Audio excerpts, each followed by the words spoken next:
Okay, welcome to the Inspire Views series. My name is Cherrise Boucher, and I'm a transformational life mentor. A little bit about this series, I felt really inspired to put it together because I feel it's so massively important for every single person out there to incorporate something that they're passionate about into their lives, something that really lights them up and excites them, something they can't learn enough about, because you see how it affects you on so many different levels when you do that. Your relationships improve, communication improves, your health improves, stress is reduced. It's a really overall beneficial thing to incorporate things that you're passionate about. So the inspiring people that I'm going to introduce to you in this series are just like you. They've overcome obstacles, they've experienced life in all its aspects, and they've incorporated their passions into their lives. They'll share some insights and tips that they've found most useful throughout their lives that have helped them to get to where they are now. And I'm so glad that you've decided to join us on this journey to nurture the spark that feeds the passion fire of your passion. So today I'm super excited to introduce you to a unique relationship mentor who helps couples stop fighting and fall in love again. A highly successful alternative to relationship therapy, she helps couples create a secure emotional connection, not just problem solving or communication skills. When couples feel like teammates again, win-win solutions are easy to create and the right decisions for each person and the couple become obvious. From this connected place, she guides couples in creating an inspiring vision and purpose for their relationship, nurturing love and intimacy, and using relationship as a vehicle for personal and spiritual growth. This awesome woman has been coaching for over 10 years and holds numerous certifications in coaching, neuro-linguistic programming, right? NLP, and emotional healing modalities. She has led workshops and retreats and creates educational videos for couples. So I am honored and thrilled to introduce you to Valerie Greene of CoachValerieGreene.com. Thank you so much, Cherrise. I'm so excited to be here, and that was such a great introduction. Thanks. I'm thrilled to have you here. So, Valerie, can you tell us a bit about your journey that led you to becoming a relationship coach? Sure. I'd love to, because I really want everyone to know that I haven't always had amazing relationships. In fact, for most of my childhood, I felt really disconnected from other people.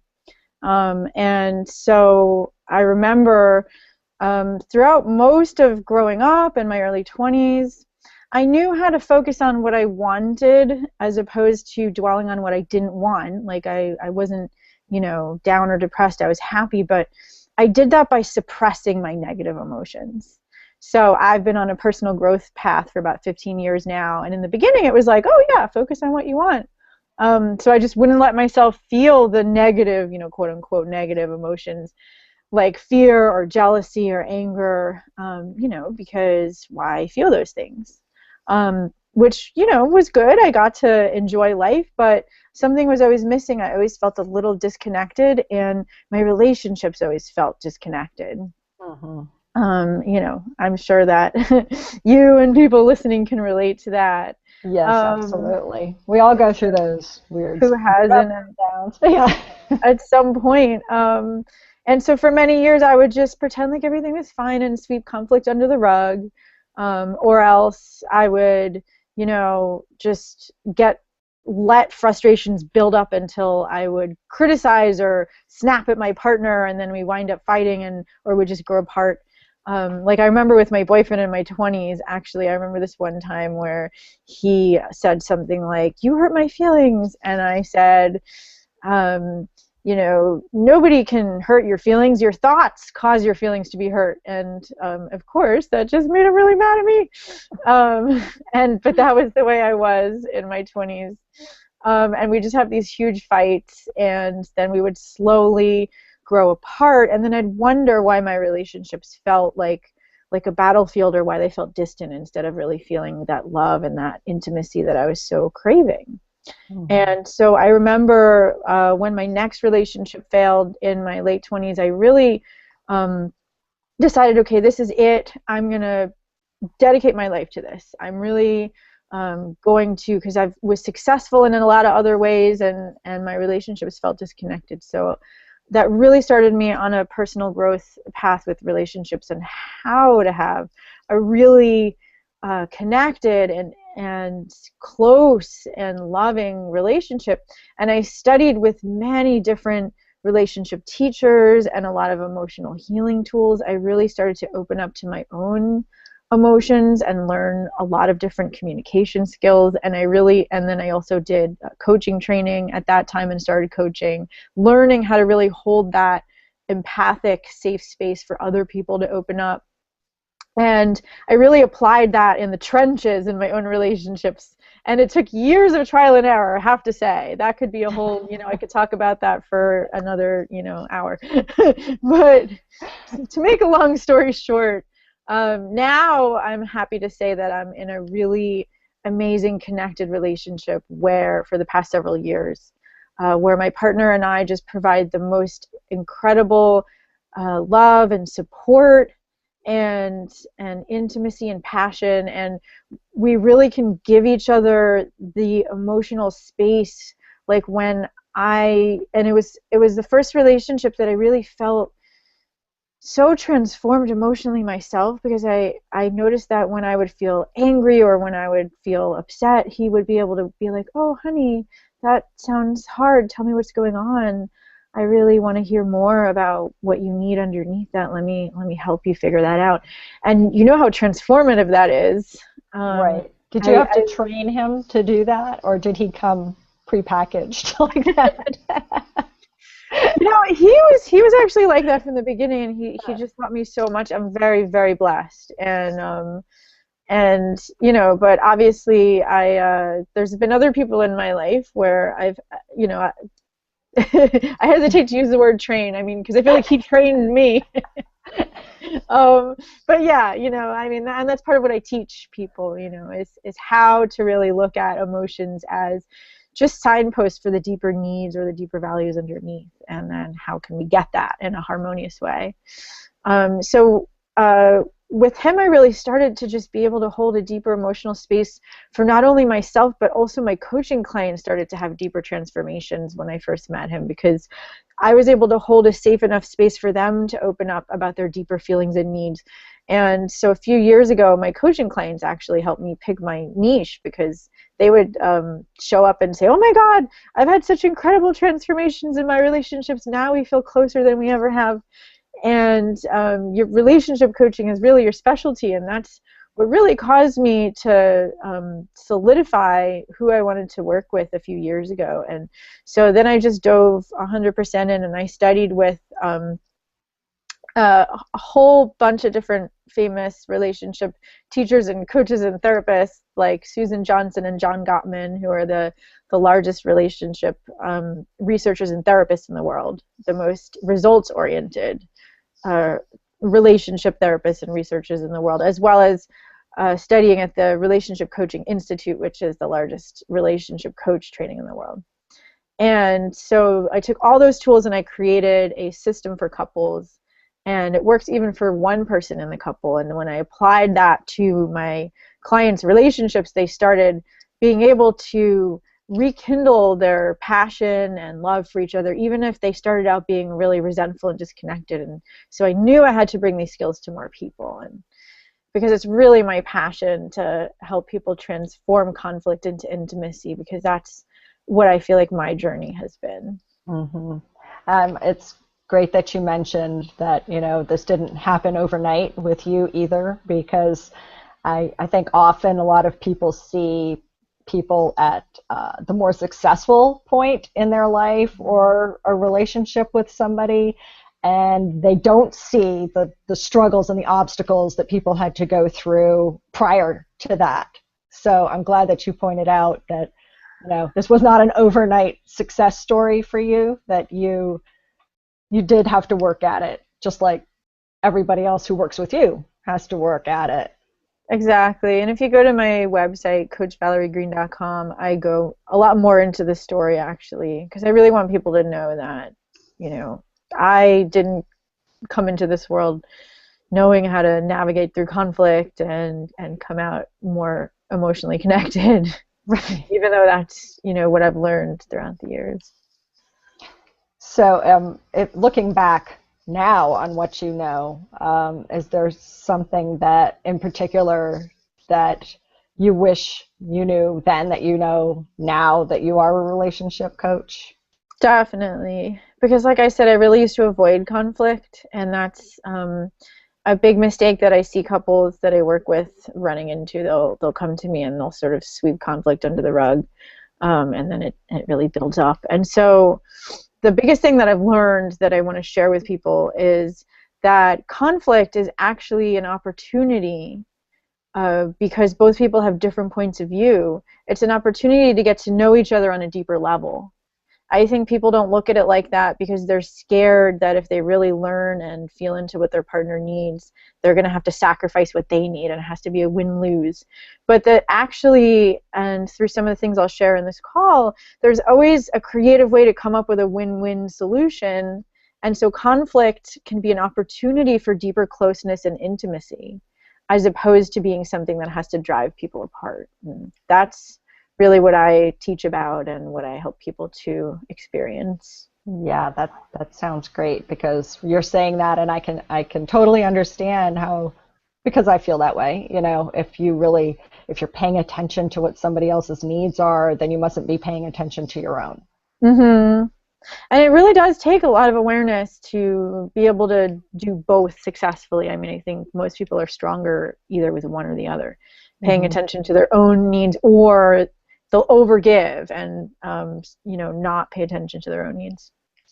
Right. Yeah, that makes sense. So, what are the mistakes that couples make when fighting that lead to the never-ending cycle of fights?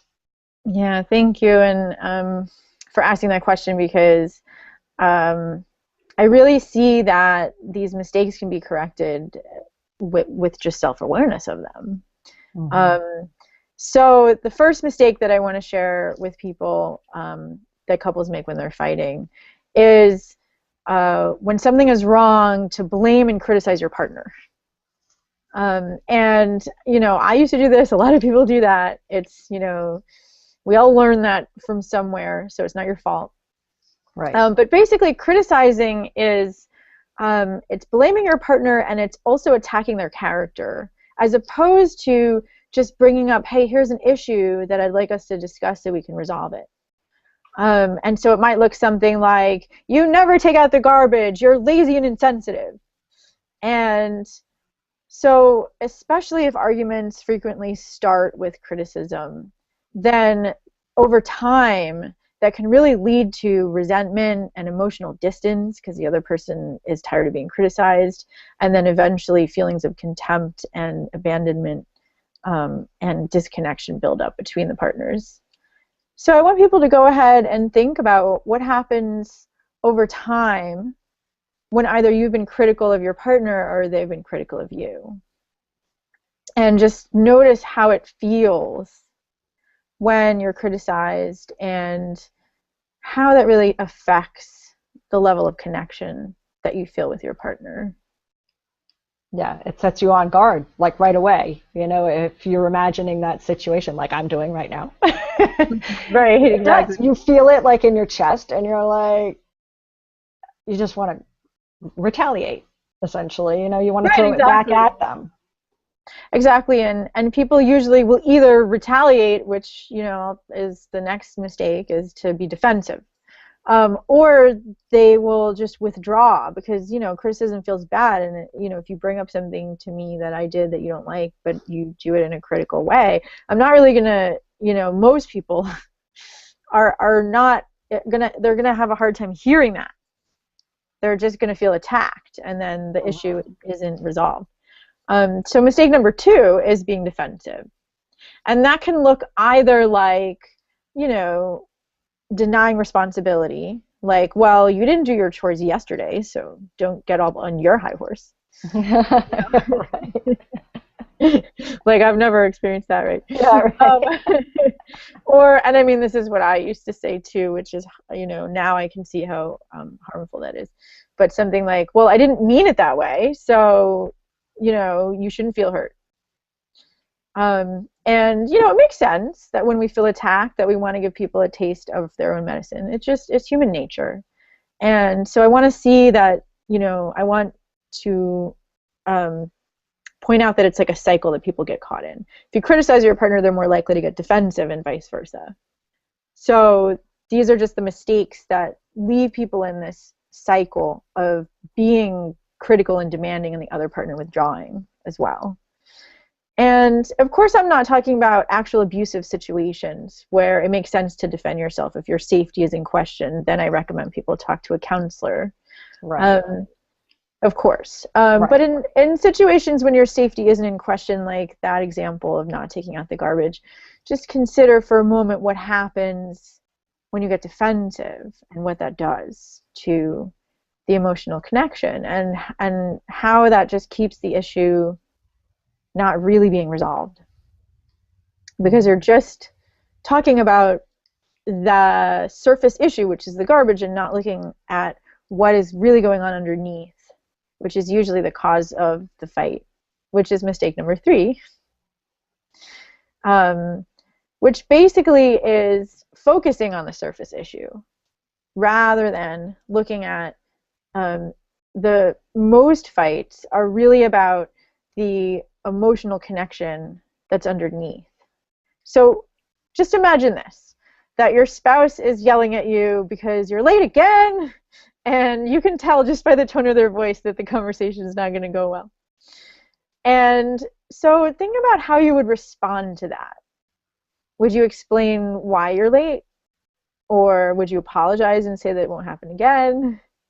Or tell them to stop yelling at you? So if you do any of those things, then you'll still wind up feeling distant later. And the reason for that is that only part of their upset is about you being late. Now, of course, being on time is important. But the strength of the upset is about what it means, what being late means, about the state of the emotional connection between the two of you. So that's what most fights are really about, and people don't even realize it. So for example, maybe they're upset because they want to feel important, and more important than whatever else you were doing that made you late.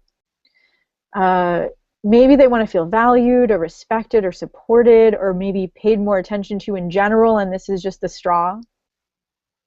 Or maybe they really value keeping agreements, like that's one of their top values, and they really want to feel connected through shared values.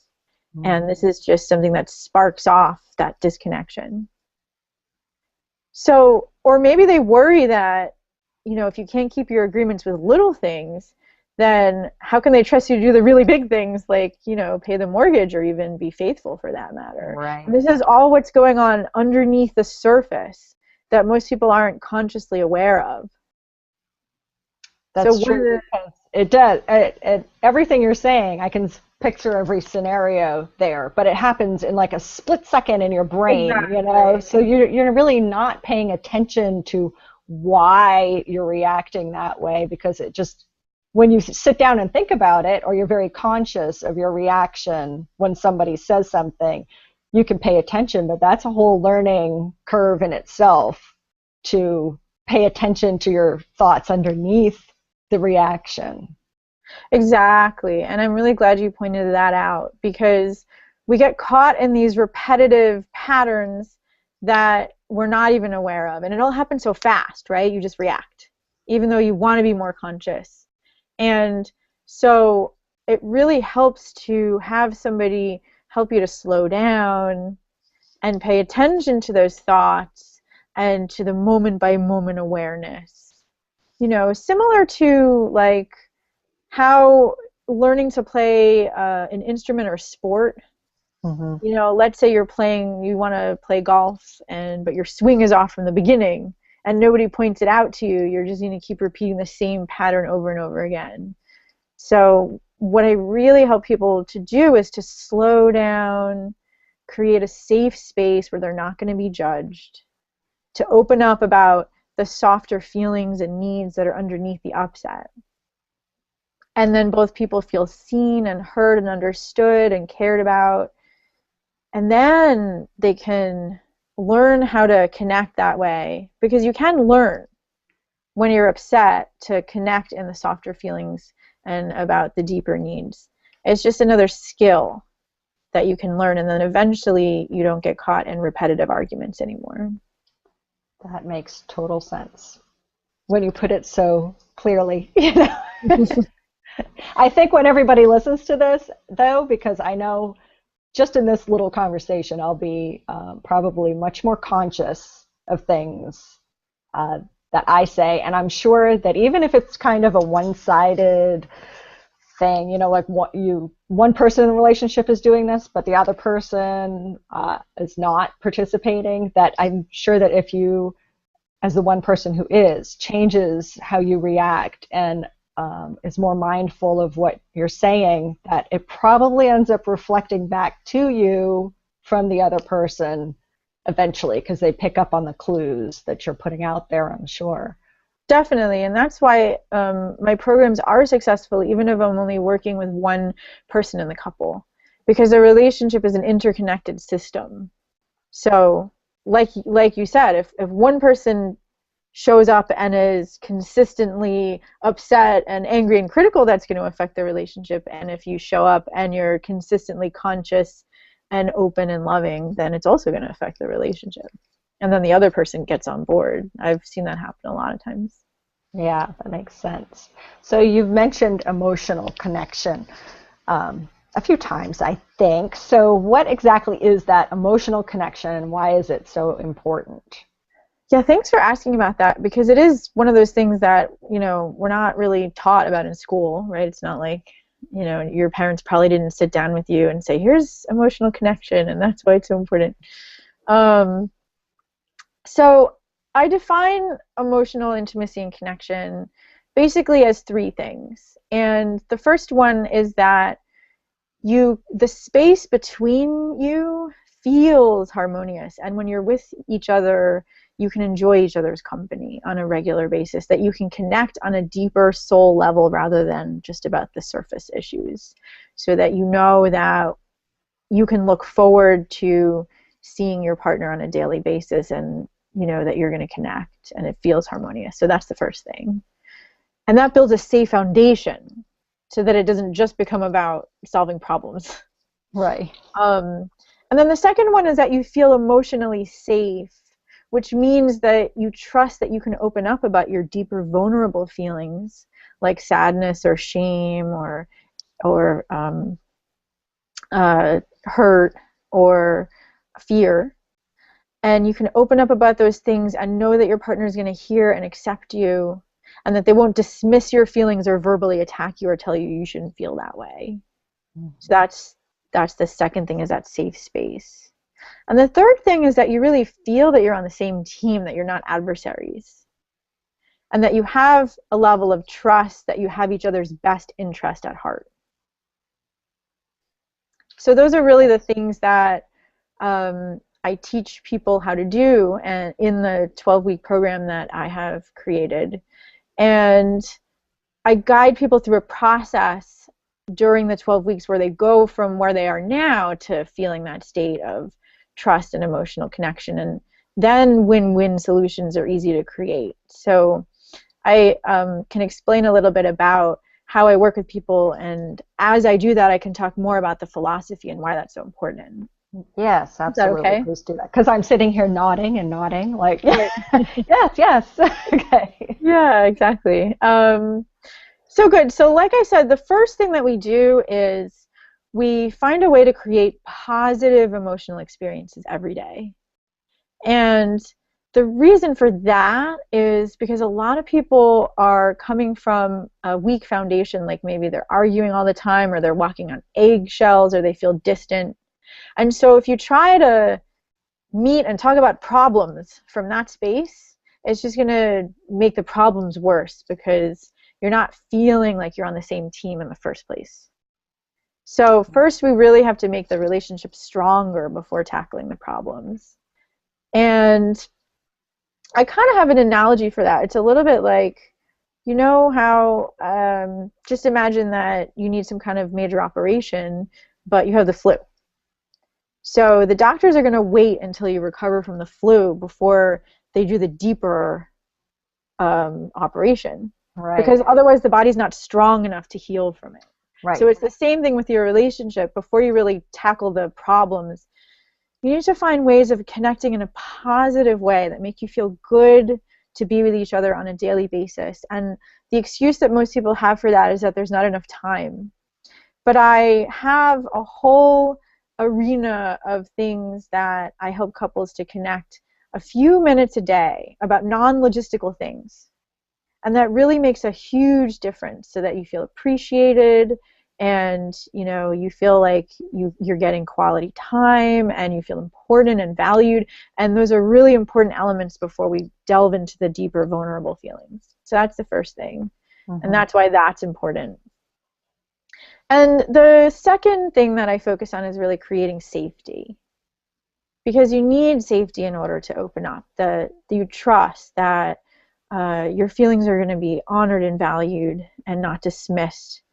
And because usually one partner is angry and the other partner is in distress, or both people are angry, but the person that is withdrawn really needs to feel that they're not going to be yelled at. And the person that's angry needs to learn how to soften their voice and express their feelings and needs in a vulnerable way instead of in a critical or demanding way. And so I'm there to sort of catch the bullet, so to speak. And I'm really good at helping people reinterpret what they're saying so that they can see the positive intention underneath and the positive need underneath what their partner is saying. And so just imagine in your own experience, maybe you're arguing, or you're angry, or you've given up, saying it just has to be no connection in your relationship. And ask yourself, how safe do you feel to share your vulnerable feelings, like sadness or fear or shame? And trust that your partner won't dismiss your feelings or judge you for having them. Because vulnerability is the key skill that we need to adopt in order to have deep closeness and intimacy. And it's the prerequisite for an exquisitely passionate sex life. Right. Yeah, so you have to feel connected and trusting, for sure. Yeah, and most people hide their vulnerable feelings, and it makes sense because we're scared of being rejected or abandoned. We sort of pretend everything's okay, but then eventually the disconnection just gets more and more. And people have past experiences, and those walls get built up, and then that's a challenge to overcome in new relationships. And oh yeah, definitely. And of course trust needs to be built slowly, and that's why it doesn't happen overnight. And that a lot of people don't really know how to tune into and feel their vulnerable feelings, so that's something that I help people to learn how to do as well. To learn how to access their inner world and open up in a way that creates deep trust and fosters that stronger bond between you. And so the next step after that is to really learn how to meet each other's emotional needs. Because in our culture we're taught not to be needy, right? You don't want to be needy. Right. And we're supposed to be self-sufficient. And that's great, when it works. We need to be independent before we can be interdependent, right? But research is showing that we actually do have what's called attachment needs, and these only come up in our closest relationships. They don't really show up unless you're in an intimate relationship, a committed relationship, and then we have these deeper attachment needs. And so check in and see if these needs apply to you. So there are things like to be wanted, to feel wanted, and to feel loved the way that we take in love, to feel accepted for everything that we are, that our feelings and needs are important, and that our partner will be there when we need them the most. And, we don't want to be needy, but a lot of times what will happen is, for example, let's say your partner goes out with their friends and you get upset. And, let's say when they come back, they say, why are you getting upset? It's just my friends. Why are you being so sensitive? Because the thing is that when we don't get our emotional needs met, and you know that you're not when you feel things like lonely even though you're in a relationship, or you feel misunderstood or unappreciated, or resentment is building up, you're not getting your needs met if you feel those feelings. And the upset is really driven by this deeper part of us that we might not even be aware of. So once we really learn how to meet each other's needs, then the relationship goes from feeling like a battlefield to feeling like a safe haven, because you're teammates again and you have each other's back. And that doesn't mean that you need to give up your needs to meet your partner's needs, because like I said, once you feel like a team and you want to meet each other's needs, then you can really accept each other's differences and learn how to create those win-win agreements with a little bit of creativity. So that's actually a creative process, because there's many different ways to meet a need. For example, I worked with one couple who was, they were judging each other around the way they spent money, which, is a common problem. And she was a saver, and she really judged him as being irresponsible and immature. And he was a spender, and he really judged her as being controlling. And so they just, from that space, they couldn't resolve the issue. But once they were emotionally connected and they could really feel what it was that he got out of spontaneity, what that really provided for him, and she could feel what he could feel what a deep need it was for her to feel secure and why that was important to her, then they could soften. And then they felt like a team again, and then it was easy to come up with a win-win solution that had enough structure to make her feel secure and enough spontaneity to make him feel happy. And that was only possible once we really slowed down and saw what was going on underneath and helped them to feel like they were on the same team. Right. That makes total sense. I bet they were much happier after they discovered that. I've been in those situations like that. I'm a saver, so right. Yeah, I can relate to that little story with that struggle. Yeah. Yeah. Anything you want to share about that? Offline. Yes. Awesome. No, I mean that's been an ongoing issue in my relationships too, and it's been such a blessing to be able to have these deeper conversations, because then even if it's a really charged subject, you could always work it out so that both people feel like they're really getting their needs met. Yeah, and that is important, because we always feel our needs are important. And you can definitely tell, especially in a heated argument, that the blocks are there. Each person's needs are the most important thing, and right. They just shut down to the possibility of anything else. Exactly, and that's also why I've created the Stop Fighting video, which is my free gift that I'm offering to everyone who's on this call.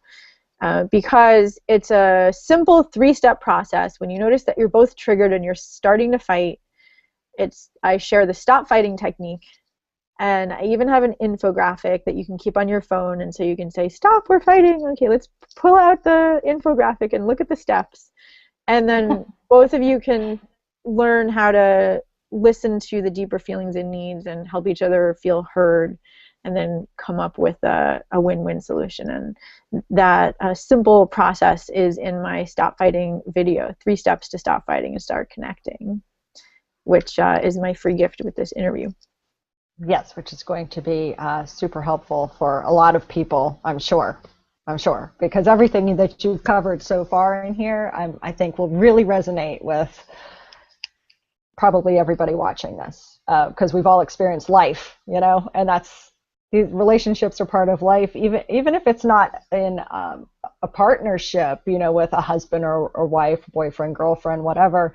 Even with family members, the same things apply. So Oh, it's definitely. useful all Especially around. with family members. Yeah. Yeah. Because anytime that you're in a relationship, I mean, I look at conflict as an opportunity to grow too, because you have to step outside of your comfort zone in order to see the other person's point of view. And that's why I think that I mean, this is, sort of, maybe everyone can't relate to this, but I feel like that's, your family. We didn't consciously choose our family. And so they're in our life for a reason, and I think part of it is to push our buttons so that we can develop the self-awareness and learn how to grow. And we have to do that.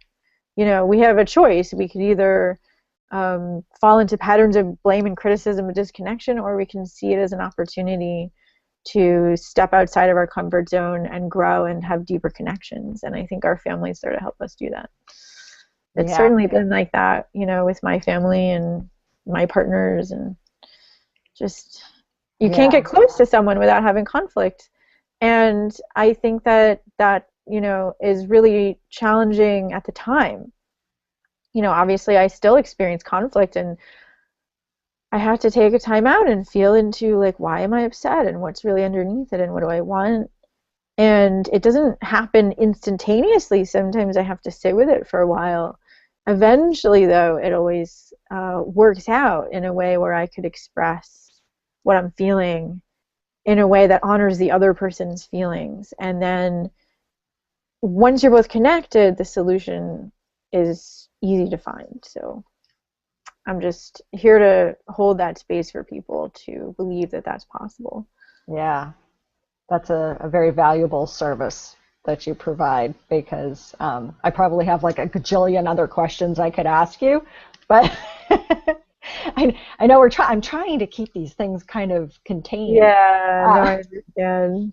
but it's obvious that you're super passionate about what you do, because you can tell that you speak from the heart about this. So have you noticed in your life personally that since you do this and you're passionate about it, how has it affected your life personally? I love that you asked that question too. Because, like I said, growing up, I felt, I even remember having a conversation with my dad as a teenager. Like, I believe I can be successful in everything that I want, but not relationships. Like, I actually had that belief growing up. And because I would just, get into conflict with friends, or we would grow apart. Um, and that caused me so much suffering. And so learning these skills and experiencing now that my relationships, really all of them, feel like they're not always joyful, but I always feel fulfilled and I always feel excited to, obviously I need to spend time by myself too, but when I spend time, or when I think of, my partner and my close friends and my family and my extended community, I feel a sense of joy and gratitude and fun and passion and playfulness. And it touches me on such a deep level, because that's something that I didn't always experience, and so that's really fulfilling for me. And I really believe that everyone deserves to feel that way. Hmm. That everyone deserves to have a connected life and a purposeful life, and that if you're not, then there's tons of support out there. And not just me, but everyone else that you're interviewing. And that's one of the great things that you're doing with this video series, Cherrise, because you're really helping people to expose themselves to many different uplifting and inspiring teachers that can make a difference in Yeah. their life. So I'm really appreciative to you too. Oh, thank you. Yes, that's my goal. I mean, there are just so many amazing people out there, and real stories aren't shared often enough, I think. Really heartfelt stories about people's journey to how they got to where they are now and everything. So yes, thank you for the compliment. I hope that this does exactly what you said. That's my intention. Awesome. Yeah, I me too. And I want to, support you as well. 'Cause I think you're doing great work. Thank you. You mentioned your free gift, so I want to make sure that everybody knows where they can find that. Everybody who's signed up for updates on this series will already have access to the Passion Base, which is a little free membership page where all the links to these recordings and everybody's free gifts will be housed right there in one neat little place. So you can go to cheriseboucher.com/thepassionbase. And if you haven't signed up for these updates, please do that. And you can do that at cheriseboucher.com/inspireviews. And it's super easy. And I promise not to bombard people with emails. But it's a great resource because all the interviews and all the free gifts will be in that one location. So it's super easy to find something if you missed it on the first go around. And it's great to be able to listen to the interviews again. Definitely. Yeah, I'm looking forward to the other teachers as well. Yeah. And so I do encourage people to download the 3 steps to stop fighting and start connecting. Because I tried to make it as simple as possible, and the 3 steps are very laid out, and then there's the infographic, and I also include an e-course with the solutions to the top relationship problems that people experience, like what to do if you feel distant or your partner withdraws, or what to do if your partner's angry and critical, and how to stop recurring conflict. Yay! Exciting stuff. Just giving away everything. And there's a link there. Well, people can reach you at Coach Valerie Greene with an E on the end. Yes, it's .com. Valerie is Valerie, and Greene with an E at the end, .com. Excellent. So I hope lots of people reach out to you because you triggered a lot of things just in the stories you were sharing with me. And I've learned a lot, and I'm super inspired by your story. And I just want to thank you lots and lots for participating in this series with me. Oh, well, you're very welcome. I'm really excited to be able to get my message out, and I hope this helps you to get your message out. And so I'm just honored to be here. It's one of those win-win relationships. Exactly. Here's an example of it. That's right. Of course, like I said, the closer you get to somebody, just more opportunities there are to work through stuff. That's true. That is true. I'm laughing and smiling because I feel that, I enjoy talking about it, but I do really take what I do seriously, and I know that the issues that people get caught in are anything but fun when you're going through it. So I just want to extend my heartfelt compassion to those who are listening as well, and to just inspire people that this work is really about just helping to open people's hearts to a deeper level of compassion for themselves and their partners, and really just open their hearts to whatever it is that they're feeling. And that's what I want to leave people with, and it's my absolute privilege if I can help people do that in any way. Absolutely. And sharing, there's a light at the end of the tunnel. You don't have to throw in the towel, so to speak, because there's hope. I mean, there's ways to work around things and with things. So thank you so much again, because it's awesome that there are people out there like you who do what you do. Thank you. And likewise. Thanks.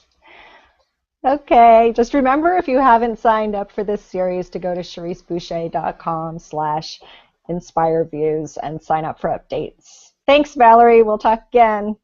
All right, bye.